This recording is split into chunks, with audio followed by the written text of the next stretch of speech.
100% fee రాయితీతో AI నేర్చుకోవాలనుకుంటున్నారా? Attend quality third gen AI test 2025. Hello, నేను మీ విజయ్ కారణం. సో ఈ మధ్య కొత్త ట్రెండ్ చూస్తున్నామండి యూట్యూబ్లలో వాటిల్లో. మెయిన్ ట్రెండ్ ఏంటి అంటే ఎస్ఐపిస్ అనేది scam, mutual funds is a scam. అంటే ఇది ఒక బబుల్, ఎప్పుడైనా ఒకసారి బర్స్ట్ అవుతుంది. బర్స్ట్ అయినప్పుడు ఇప్పటివరకు ఇన్వెస్ట్ చేసిన వాళ్ళందరికీ నెగిటివ్ రిటర్న్స్ రావడం స్టార్ట్ అవుతుంది అనేసి ఒక ట్రెండ్ అయితే మనం చూస్తున్నాము. మెయిన్ థింగ్ అట్లా చేయడానికి మెయిన్ రీజన్ ఏంటంటే అటెన్షన్ గ్రాబింగ్ అండ్ ఎక్కువగా వ్యూస్ రావడం కోసం చేస్తున్నారని మనం అర్థం చేసుకోవచ్చు. ఎందుకు అంటే డీటెయిల్గా నేను చెప్తాను.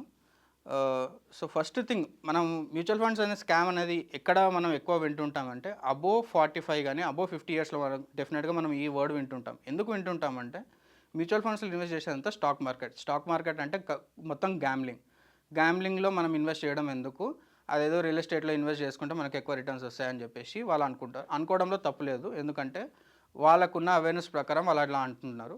కానీ మనం నెక్స్ట్ జనరేషన్ వాళ్ళు మనం తెలుసుకోవాల్సిన అవేర్నెస్ ఏంటి అంటే, ఫర్ సపోజ్ స్టాక్ మార్కెట్ అంటే ఏంది అనేది ఒకసారి చిన్న ఎగ్జాంపుల్తో చెప్తాను.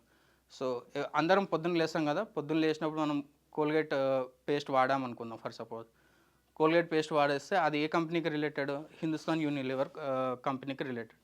సో దాని షేర్ ప్రైస్ వచ్చేసి ఎంత? 2400 ఉంది. అట్ ద సేమ్ టైం మనం ఇల్లు కడతాం. ఇల్లు కట్టినప్పుడు మనకి సిమెంట్ అవసరం. సిమెంట్ ఏ సిమెంట్ అనుకుంటాం? ఫర్ ఎగ్జాంపుల్ చెప్తున్నాను, అల్ట్రాటెక్ సిమెంట్. దాని షేర్ ప్రైస్ వచ్చేసి 11,000 rupees. At the same time మనం ఇంట్లో రెడీ అయిపోయి ఆఫీస్కి వెళ్తాం. ఆఫీస్కి వెళ్ళాలి అంటే మనకు పెట్రోల్ కావాలి. పెట్రోల్ ఏ కంపెనీ నుంచి తీసుకుంటాం? ఇండియన్ ఆయిల్ పెట్రోల్ బంక్ వెళ్ళి తీసుకుంటే దాని share value 128 rupees. At the same time మనం బైక్ నడిపామనుకోండి, బైక్ది బజాజ్ బైక్ ఉంది, బజాజ్ షేర్ ప్రైస్ ఎంత? 7,800 రూపీస్. సో స్టాక్ మార్కెట్ అంటే ఎక్కడో ముంబైలో, ఢిల్లీలో ఉండేది కాదండి. మన డే టు డే లైఫ్లో డెఫినెట్గా స్టాక్ మార్కెట్ అనేది ఇన్వాల్వ్ అయి ఉంటుంది. అక్కడ ఏమవుతుంటుందంటే కంపెనీస్ లిస్ట్ చేసి వాళ్ళకి కావాల్సిన క్యాపిటల్ మనలాంటి రిటైల్ ఇన్వెస్టర్స్ దగ్గరికి వెళ్ళి అమౌంట్ తీసుకొని వాళ్ళ బిజినెస్లలో ఇన్వెస్ట్ చేస్తారు. వాళ్ళ బిజినెస్లో ఇన్వెస్ట్ చేసి వచ్చిన ప్రాఫిట్స్ని షేర్ రూపంలో, ప్రాఫిట్స్ రూపంలో మళ్ళీ మనకి ఇస్తారనమాట. సో అది స్టాక్ మార్కెట్. సో ఇక్కడ మనం చూసుకుంటే మనకి ఒకటే సిమెంట్ కంపెనీ లేదు, అట్లానే ఒకటే ఆయిల్ లేదు, అట్లానే ఒకటే బైక్ లేదు, అట్లానే ఒకటే హిందుస్థాన్ యూనిలివర్ కంపెనీ లాంటిది లేదు. సో ఒక 10-15 సిమెంట్ కంపెనీస్ ఉంటాయి, పెద్ద సిమెంట్ కంపెనీస్. ఒక 10-15 మనకి ఆయిల్కి రిలేటెడ్ కంపెనీస్ ఉంటాయి. అట్ ద సేమ్ టైం బైక్కి రిలేటెడ్ కానీ హిందుస్థాన్ యూనిలివర్ లాంటి ఎఫ్ఎంసీజీ కంపెనీస్ కానీ, ఇలా రకరకాల కంపెనీస్ ఉంటాయి. ఏ కంపెనీలో మనకు ఆపర్చునిటీ ఉంది అది తెలుసుకోవడానికి మనకి మ్యూచువల్ ఫండ్ అనేది హెల్ప్ అవుతుంటుంది. సో ఇక్కడ మీరు చూసినట్లయితే 2 ఫిల్టర్స్ ఉంటాయి. ఒక కొత్త ఇన్వెస్టర్కి 2 రకాల ఫిల్టర్స్ ఉంటాయి. ఫస్ట్ ఫిల్టర్ వచ్చేసి మ్యూచువల్ ఫండ్స్.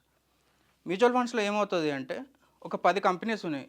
10 కంపెనీస్లో దేనికి ఎక్కువ గ్రోత్ పొటెన్షియల్ ఉంది, లేకపోతే ఎగ్జిస్టింగ్ కంపెనీలో ఎక్కడ మనకి స్టేబుల్ ఇన్కమ్ వస్తుంది అక్కడ వాళ్ళు ఇన్వెస్ట్ చేస్తారు. At the same time oil, at the same time Bajaj like manufacturers కానీ, కార్ మ్యానుఫ్యాక్చరర్స్ కానీ, at the same time FMCGs. So ఇట్లాగా మనకి మొత్తం చూసుకుంటే 7,000+ లిస్టెడ్ కంపెనీస్ ఉన్నాయి ఇండియాలో, బీఎస్సీ ఎన్ఎస్సీ రెండింటి కలుపుకొని. 7,000 కంపెనీస్లో మనకు ఆపర్చునిటీస్ వెతకడం ఇబ్బంది కాబట్టి మ్యూచువల్ ఫండ్స్ ఆ పని మనకు చేసి పెడుతుంది. సో అట్లాగా మనం చూసుకుంటే 1,500 మ్యూచువల్ ఫండ్ స్కీమ్స్ ఉన్నాయి మనకి. సో దాంట్లో డెట్ ఫండ్స్ ఉన్నాయి, ఈక్విటీ ఫండ్స్ ఉన్నాయి, 2 ఫండ్స్ ఉన్నాయి. సో దాంట్లో ఏ ఫండ్ మీకు హెల్ప్ అవుతుంది, మీ గోల్ ప్లానింగ్కి కానీ, మీ రిటైర్మెంట్ ప్లానింగ్ కానీ ఏది హెల్ప్ అవుతుంది అనేది మీకు అడ్వైజర్ రూపంలో మీకు ఇంకొక ఫిల్టర్ అనేది యాడ్ అవుతుంది అనమాట. సో స్టాక్ మార్కెట్ అనేది ఒక పెద్ద ఓషన్ అయితే దాని నుంచి మీకు ఫిల్టరేషన్ ప్రాసెస్లో మ్యూచువల్ ఫండ్ కానీ అడ్వైజర్ కానీ మీకు హెల్ప్ అవుతారనమాట. సో చాలామందికి అంటే అవేర్నెస్ తక్కువ ఉన్న వాళ్ళకి కన్ఫ్యూజన్ ఏంటంటే SIP different, mutual funds different అనేసి చాలామంది అనుకుంటారు. మెయిన్ థింగ్ ఏంటి అంటే SIP is the mode of sending money in to the mutual fund. అంటే మ్యూచువల్ ఫండ్లోకి అమౌంట్ మనము ఎట్లా పంపిస్తున్నామంటే అది ఎస్ఐపి రూపంలో పంపిస్తాం. ఎస్ఐపి అంటే systematic investment plan. Every month particular డేట్లో పర్టికులర్ అమౌంట్లో మన అకౌంట్లోకి వెళ్ళి అమౌంట్ విత్డ్రాల్ చేసుకొని మ్యూచువల్ ఫండ్ అకౌంట్లో క్రెడిట్ కామని మనమే పర్మిషన్ ఇస్తున్నాం. అది ఎస్ఐపి అనమాట. మ్యూచువల్ ఫండ్ అంటే ఈ అమౌంట్ ఎక్కడికి వెళ్తుందో అనేది అక్కడ మ్యూచువల్ ఫండ్. ఆ మ్యూచువల్ ఫండ్లో ఏం చేస్తారు అంటే అమౌంట్ అంతా మనలాంటి రిటైల్ ఇన్వెస్టర్స్ దగ్గరికి వెళ్ళి పూల్ చేసి వాళ్ళు ఇంతకుముందు చెప్పిన ఎగ్జాంపుల్లో లాగా సిమెంట్ కంపెనీస్లో కానీ లిస్టెడ్ కంపెనీస్లలో వాళ్ళు ఇన్వెస్ట్ చేస్తుంటారు. ఇన్వెస్ట్ చేసినప్పుడు వాళ్ళకి వచ్చిన రిటర్న్స్ని మళ్ళీ మనకి రిటర్న్ చేస్తుంటారు. అక్కడ మనకి పర్సంటేజ్ ఆఫ్ రిటర్న్స్ అనేది డిఫరెన్స్ వస్తూ ఉంటుంది. So at the same time SIP ఏమో పీరియాడికల్గా మనం మనీ ఇన్వెస్ట్ చేయడము, ఎస్టీపీ ఏమో మనము ఒక ఫండ్ నుంచి ఇంకో ఫండ్కి మనీ ట్రాన్స్ఫర్ చేయడం ఎస్టీపీ, సిస్టమేటిక్ ట్రాన్స్ఫర్ ప్లాన్ అంటాము. At the same time SWP, systematic withdrawal plan. అంటే మనకి మనీ మంత్లీ రిక్వైర్మెంట్ ఉంది అంటే ఎస్డబ్ల్యూపీ మోడ్లో మనకి ఎంత అమౌంట్ కావాలో అంత మనీ మనం మ్యూచువల్ ఫండ్స్ నుంచి విత్డ్రాల్ చేసుకోవడం అనమాట. ఇవి 3 డిఫరెంట్ టైప్స్ మ్యూచువల్ ఫండ్స్లో. Main thing SIPs scam, mutual fund scam అని చెప్పడానికి మెయిన్ రీజన్ ఏంటంటే మ్యూచువల్ ఫండ్స్లో ఎప్పుడు లాసే ఉంటుంది, ప్రాఫిట్స్ ఎప్పుడు ఉండవు అని. ఎప్పుడు లాస్ వస్తుంది అంటే మీరు అమ్మేసినప్పుడే, మార్కెట్ లో ఉన్నప్పుడు మీరు అమ్మేశారనుకోండి, అప్పుడే మీకు లాసెస్ కనిపిస్తాయి. ఎందుకు అట్లాగా అంటే, ఫర్ సపోజ్ మనకి గోల్డ్ తీసుకున్నాం, గోల్డ్ తీసుకున్న తర్వాత ఒక 5,000 ఒక 7,000 పడిపోయింది అనుకోండి, పడిపోయినాక మనం అమ్మేస్తామా? మనం అమ్మేయం కదా. Same at the same time land ఉంది, ల్యాండ్ ఒక 10 lakhsతో ఒక ఓపెన్ ప్లాట్ కానీ ఏదైనా ల్యాండ్ కొన్నాము, కొన్న తర్వాత దాని రేట్ కానీ దాని డిమాండ్ కానీ పడిపోయింది. 8 lakhs 7 lakhsకి ఎవరైనా వచ్చి అడిగారు అనుకోండి, మనం 7 lakhs అమ్మేస్తామా? అమ్మేయం కదా. సేమ్ మ్యూచువల్ ఫండ్లో కూడా అట్లాగే మనం ఇన్వెస్ట్ చేసిన తర్వాత ఒకవేళ దాని వాల్యూ పడిపోయిందంటే మనం అమ్మేయొద్దు. అది ప్యానిక్ సెల్లింగ్ అంటాం. అంటే ఎప్పుడైతే మనము వాల్యూ పడిపోయినప్పుడు మనం అమ్మేసామనుకోండి, మనకు డెఫినెట్గా నెగిటివ్లోకి వెళ్తుంది. మీరు అట్లా అంటే గోల్డ్లో కూడా నెగిటివ్ రిటర్న్స్ ఉంటాయి, ల్యాండ్లో నెగిటివ్ రిటర్న్స్ ఉంటాయి, అన్నిట్లో నెగిటివ్ రిటర్న్స్ ఉంటాయి. అది డిపెండ్స్ ఆన్ అస్. అంటే మనం దేనికోసం ఇన్వెస్ట్ చేస్తున్నాము, ఎందుకు విత్డ్రాల్ చేస్తున్నాం అనేది మన మీద డిపెండ్ అయి ఉంటుంది. మ్యూచువల్ ఫండ్లో ప్లస్ ఉంటుంది, నెగిటివ్ ఉంటుంది. నెగిటివ్ వచ్చిన మనం ఎట్లా బిహేవ్ చేస్తున్నాం దాన్ని బట్టి మనం నెగిటివ్ రిటర్న్స్ తీసుకుంటున్నామా లేకపోతే పాజిటివ్ రిటర్న్స్ తీసుకుంటాం అనేది డిపెండ్ అయి ఉంటుంది అనమాట. మెయిన్ టెక్నికల్ టాపిక్ ఇది. ఎస్ఐపిస్, ఎస్ఐపిస్, ఎస్టీపీస్ ఎందుకు పనిచేస్తాయి అనేది ఈ స్లైడ్లో క్లియర్గా చెప్తానండి. సో ఫర్ సపోజ్ ఒక పర్సన్ 1,000 రూపీస్తోని ఎస్ఐపి చేసుకుంటూ వెళ్ళాడు. ఇప్పుడు సపోజ్ మన రీసెంట్ ఎగ్జాంపులే తీసుకుందాం. అక్టోబర్, నవంబర్, డిసెంబర్, జనవరి 1,000 రూపీస్ ఎస్ఐపి చేసుకుంటూ వెళ్తున్నప్పుడు ఎన్ఐవి 50 రూపీస్ 50 యూనిట్స్ ఉందనుకుందాము. 50 ఉన్నప్పుడు, ఎన్ఐవి 50 ఉన్నప్పుడు మనకి యూనిట్స్ వచ్చేసి 20 యూనిట్స్ వస్తాయి. సో అతనికి మొత్తం ఇట్లాగా ఫస్ట్ మంత్ అయిపోయింది. అప్పుడు మార్కెట్ స్టేబుల్గానే ఉంది. సో సెకండ్ మంత్కి వచ్చేసి మార్కెట్ కొంచెం తగ్గింది అనుకో, మార్కెట్ తగ్గితే ఎన్ఐవి ప్రైస్ కూడా తగ్గుతుంది కదా. అప్పుడు 50 నుంచి 40కి వచ్చేస్తుంది మార్కెట్. 40కి వచ్చేసినప్పుడు మనకి యూనిట్స్ పెరుగుతాయి. ఇక్కడ 20 యూనిట్స్ వచ్చింది, ఇక్కడ 25 యూనిట్స్ వస్తాయి. అట్ ద సేమ్ టైం మళ్ళీ నెక్స్ట్ మార్కెట్ ఎప్పుడైతే మళ్ళీ పికప్ అయింది అంటే 40 నుంచి మళ్ళీ 45కి వెళ్ళింది అనుకోండి, అప్పుడు మళ్ళీ మీకు యూనిట్స్ తగ్గిపోతాయి అనమాట. సో ఈ అప్ అండ్ డౌన్స్ అనేది క్లియర్గా ఉంటాయి. ఇంకా మీకు క్లియర్గా ఎగ్జాంపుల్ ఇక్కడ చూపిస్తున్నాను చూడండి. ఇప్పుడు మార్కెట్ ఎప్పుడైతే కంప్లీట్గా డ్రాప్ అయిపోయింది అంటే 50 ఎన్ఐవి 50 నుంచి ఎన్ఐవి 30కి పడ్డది అనుకోండి, పడ్డప్పుడు మీకు యూనిట్స్ వచ్చేసి 33 యూనిట్స్ వచ్చాయి. సో మీకు హయ్యెస్ట్ అక్యుములేషన్ యూనిట్స్ వచ్చేసి 33 యూనిట్స్ మార్కెట్ పడ్డప్పుడు వచ్చాయి. సో మార్కెట్ ఎప్పుడైతే పడ్డదో మీరు ఇన్వెస్ట్ చేసే సేమ్ ఇన్వెస్ట్మెంటే, సేమ్ 1,000 రూపీస్ మాత్రమే ఇన్వెస్ట్ చేస్తారు, కానీ మీకు వచ్చే యూనిట్స్ మాత్రం చాలా ఎక్కువ. మార్కెట్ స్టేబుల్గా ఉన్నప్పుడు 20 యూనిట్స్ వచ్చాయి, కానీ మార్కెట్ డ్రాప్ అయినప్పుడు మీకు 33 యూనిట్స్ వచ్చాయి. అదే సేమ్ టైం ఎప్పుడైతే మార్కెట్ మళ్ళీ పెరిగిందో అంటే 50 ఎన్ఐవి 50 ఉన్న దగ్గర 60 వెళ్ళిందో, అప్పుడు మీకు యూనిట్స్ వచ్చే 16 యూనిట్స్. అంటే మార్కెట్ పెరిగింది అనుకోండి మీకు లాభం కాదు, మార్కెట్ పడ్డప్పుడే మీకు లాభం. అట్ ద సేమ్ టైం మళ్ళీ మార్కెట్ మళ్ళీ స్లైడ్గా డ్రాప్ అయింది అనుకోండి, మళ్ళీ మీకు 18 యూనిట్స్ మాత్రమే వస్తాయి. సో దీన్ని ఏమంటాము అంటే టెక్నికల్ టర్మ్స్లో రూపీ కాస్ట్ యావరేజింగ్ అంటాం. రూపీ కాస్ట్ యావరేజింగ్లో మనకి ఏమవుతుందంటే ఇవన్నిటిని క్యాలిక్యులేట్ చేస్తారు. మీకు ఎన్ని యూనిట్స్ అక్యుములేట్ చేస్తారు ఈ కంప్లీట్ 6 months పీరియడ్లో, దాన్ని బట్టి మీకు రిటర్న్స్ అనేది క్యాలిక్యులేట్ అవుతాయి.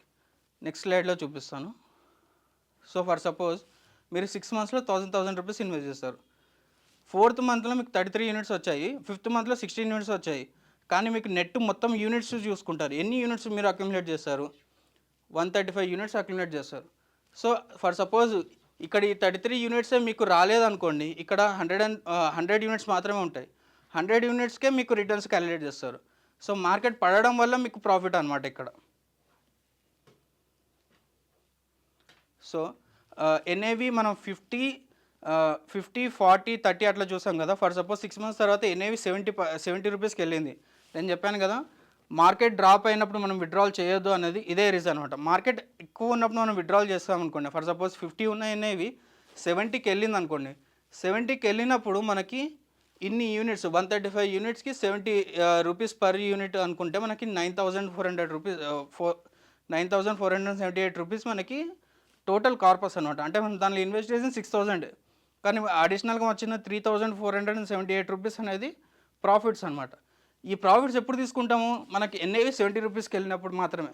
సో అందుకే ఎగ్జిట్ అయ్యేటప్పుడు ఎన్ఏవి ది మ్యాక్స్ ఉన్నప్పుడు మాత్రమే ఎగ్జిట్ కావాలన్నమాట. లో ఉన్నప్పుడు ఎగ్జిట్ అయ్యామనుకోండి, ఇక్కడ మీరు 6000 ఇన్వెస్ట్మెంట్ చేసిన తర్వాత 5000 అని కనిపిస్తుంది. అందుకే మీరు ఎప్పుడైనా సరే ఎన్ఏవి ఎక్కువ ఉన్నప్పుడు విత్డ్రాల్ చేయాలన్నమాట. ఇంకో one of the major reason ఏంటి అంటే ఎందుకు అందరు లాసెస్లో బుక్ చేసుకుంటారు అంటే, లాస్ట్ 20 ఇయర్స్ ఫర్ సపోజ్ ఇదొక ఎగ్జాంపుల్, ఇది స్టాటిస్టిక్స్, ఇది మనకి నెట్లో కూడా దొరుకుతుంది మీకు. ఒక పర్సన్ ఒక 1 lakh రూపీస్ నిఫ్టీ 500లో లాస్ట్ 20 ఇయర్స్ నుంచి ఇన్వెస్ట్ చేశాడు అనుకుందాం. అండ్ అక్టోబర్ 2003 నుంచి అక్టోబర్ 2023 వరకు. సో అన్ని డేస్ అతను ఇన్వెస్ట్ చేస్తుంటే అతనికి CAGR compounding annual growth rate వచ్చేసి 15% ఉంటుంది. కానీ అతను ఒక 10 బెస్ట్ డేస్, అంటే మార్కెట్లో ది బెస్ట్ డేస్ ఉంటాయి, అంటే ఎక్కువ పర్ఫార్మెన్స్ ఇచ్చిన సింగిల్ డేస్ ఉంటాయి, అప్పుడు అతను ఇన్వెస్ట్ చేయలేదంటే అతని సిఏజిఆర్ వచ్చేసి 11% ఉంటుంది. At the same time 20 days వదిలిపెడితే 8%, 30 డేస్ వదిలిపెడితే 6%, 40 డేస్ వదిలిపెడితే 4%, అట్లా 60 బెస్ట్ డేస్ వదిలిపెడితే అతనికి నెట్ రిటర్న్స్ వచ్చేసి 0.9% మాత్రమే. సో అందుకే ఎస్ఐపిస్ అనేది చాలా ఇంపార్టెంట్ అనమాట. ఎస్ఐపిస్ కంటిన్యూస్గా చేసుకుంటూ ఉంటే ది బెస్ట్ డేస్ కూడా మనం కవర్ చేయొచ్చు. ఎవరికి తెలియదు ద బెస్ట్ డే ఏది ఉంటుంది, ద వర్స్ట్ డే ఏది ఉంటుంది అని ఎవరికి తెలియదు మార్కెట్లో. సో మనం కంటిన్యూస్గా ఎస్ఐపి చేసుకుంటూ వెళ్తే the best days, maximum best days అనేది మనం కవర్ చేసుకుంటూ వెళ్ళవచ్చు అనమాట.